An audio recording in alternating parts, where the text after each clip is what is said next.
Indo British advanced pain clinic నొప్పి మాయం surgery దూరం ఫర్ అపాయింట్మెంట్స్ 9155515563. నమస్కారం, వెల్కమ్ టు ఐ డ్రీమ్ ధర్మ మార్గం విత్ విజిత కార్యక్రమానికి స్వాగతం.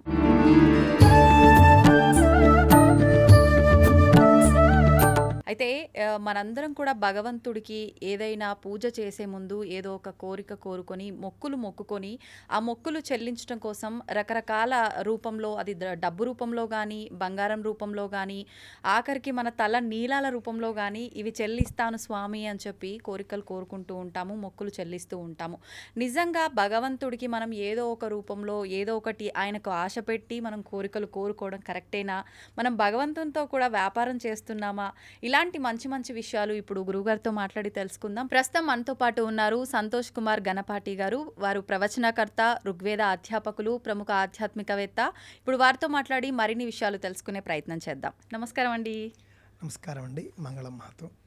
అయితే మనం ఇందాక నేను చెప్పినట్టుగా చాలామంది భగవంతుని, చాలామంది కాదు అందరూ ఇదే పని చేస్తూ ఉంటారు సాధారణంగా. వాళ్ళ దగ్గర ఉన్నా లేకపోయినా ఏదో ఒకటి భగవంతునికి మొక్కుకునేటప్పుడు అది ఒక మొక్కు అనేది ధనం రూపంలో కానీ, స్వామి నేను అనుకున్నది నెరవేరితే నీకు పలానా ధనం నీకు హుండీలో వేస్తా అని, లేదంటే బంగారం అని చెప్పి, ఆఖరికి మనం తల నీలాలు కూడా కొంతమంది మొత్తం చేయించుకుంటారు, కొంతమంది కత్తర్లు అని చెప్పి రకరకాలుగా ఆయనకి ఏదో ఒకటి చెల్లిస్తూనే ఉంటామండి. నిజంగా ఇది కరెక్ట్ పద్ధతేనా? భగవంతుడికి మనం ఏదో ఒకటి ఈ రూపంలో ఇస్తేనే ఆయన మన కోరికలు నెరవేరుస్తాడా? ఆయన అనుగ్రహం మనకు కలుగుతుందంటారా? ఇప్పుడు ముఖ్యంగానండి, మొక్కు అనంటే వాగ్దానం. భగవంతుడికి మనం ఒక వాగ్దానం చేస్తూ ఉన్నాం. నేను ఇది చేస్తాను, ఇది జరిగితే ఇది చేస్తాను అని మనం చేస్తూ ఉన్నాం. ఇప్పుడు మన దగ్గర ఉన్నటువంటి డబ్బో జుట్టో ఏది ఇచ్చినా కూడా ఇదేది మనదేం కాదు, భగవంతుడిదే. ఇప్పుడు కొబ్బరికాయ మనం కొట్టామనుకోండి, అది మనది కాదు, అవును, భగవంతుడి సృష్టిలోంచి మనం తీసుకున్నాం. మళ్ళీ మనం ఆయనకి ఇస్తున్నాం. ఇందులో మనం ఇచ్చేది ఏముంది అంటే, ఆయనకి మనం ఇచ్చేదే ఉంది అని మనం ఆలోచించినప్పుడు, నువ్వు ఇవ్వడం మాత్రమే నిజం. ఆయనకి నేను ఇచ్చేస్తున్నాను, ఆయనకి నేను ఏదో ఉపకారం చేసేస్తున్నాను అనుకుంటే తప్పు. పురాణాల్లో ఒక వాక్యం ఉందండి, మీరు తలనీలాలు అన్నారు కాబట్టి చెప్తున్నాను. ముండనం చోపవాసశ్చ సర్వతీర్థే స్వయం విధి అంటారు.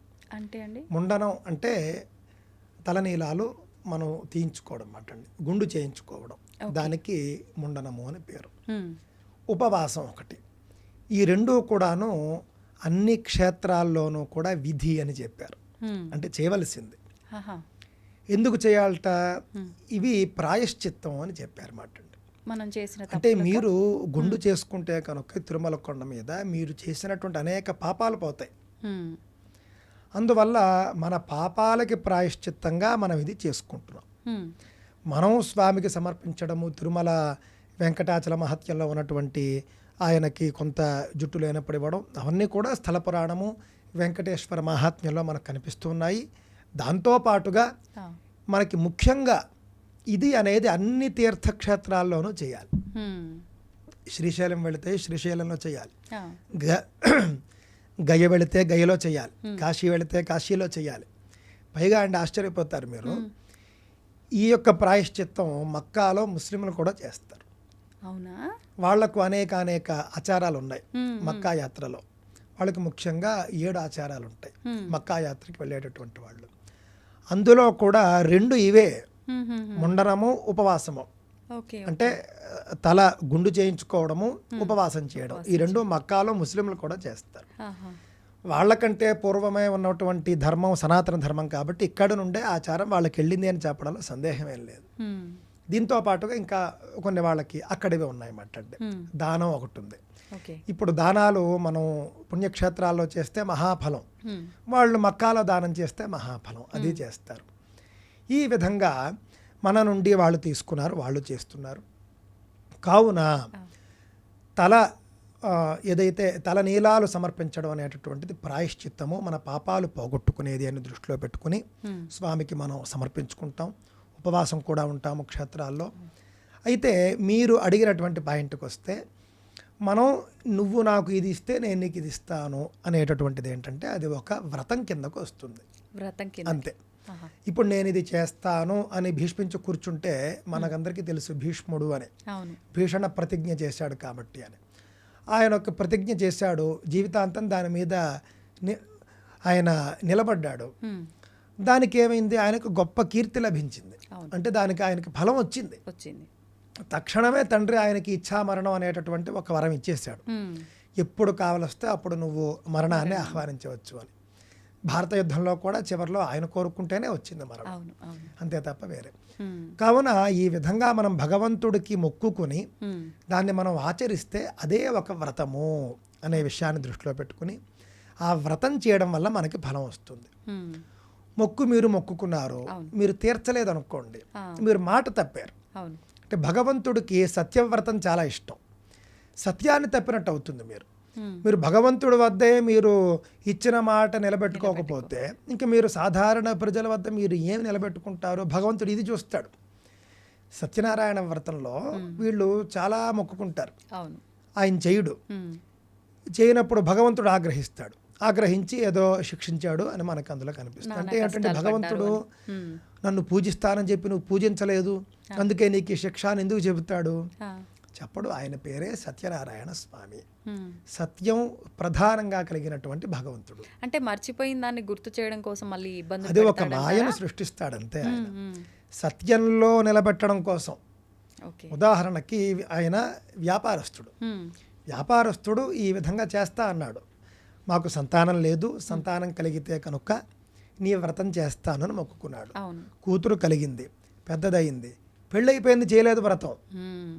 అది ఇచ్చిన మాట తప్పాడు ఆయన. ఆ అసత్య దోషం అది. ఇచ్చిన మాట తప్పాడు, అందుకు కోపం వచ్చింది. పాయింట్ 1. రెండవది, ఇతను ప్రజల్లో ఉండే మనిషి.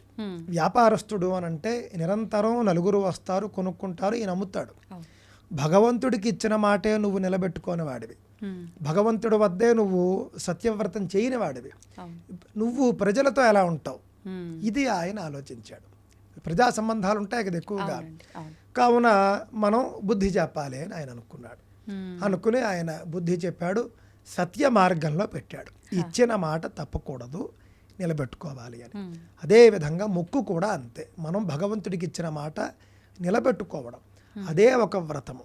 మీరు ఒక మాట ఇచ్చి ఆ మాట మీరు భగవంతుడికి ఇచ్చింది నిలబెట్టుకుంటే పెద్ద వ్రతం. మీరు సాధారణంగా మీ తోటి వాళ్ళకి ఒక మాట ఇచ్చారు, ఆ మాట మీరు నిలబెట్టుకున్నారనుకోండి, దానికి కూడా మీకు కొంత పుణ్యం ఉంటుంది. దీనికి మొక్కు అని పేరు. మనం భగవంతుడికి ఇచ్చేదేం లేదు, ఆయన మనకి ఇచ్చిందే మనం మళ్ళీ ఇస్తూ ఉన్నాము.